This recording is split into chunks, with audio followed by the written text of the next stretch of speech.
विभीषण सूक्ष्म स्वरूप आसिले सिंहद्वार बाट दे श्रीमंदिर में प्रवेश कले एवं रत्न सिंहासन निकट में महाप्रभु को दर्शन करी कलामली पुष्पांजलि देकरी सी जिते बेहरण द्वार देकरी दक्षिण द्वार देकरी प्रस्थान करुचंती सेतिक बेले पाटजोशी महापात्र तांकर अनुधावन करथिले एवं समुद्र उपकूल रे जेतेबेले से पहुंची जाइथिले सेतिक बेले समुद्रर पानी दुई भाग होई जाउथाय एवं विभीषण जेतेबेले लंका को प्रत्यागमन करिसंती सेतेबेले पाटजोशी महापात्र तांकर बाम हाथ को धरि पकेइथिले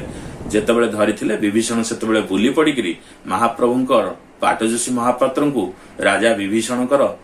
दंडवत प्रणिपात कहिकरी जेतेबेले से प्रणिपात मुद्रा रे तळे पड़ी जाइचंती सेतिकी बेले से तांको उठाइचंती एवं पचारिचंती जे मोर दक्षिणा काई यात्री जजमान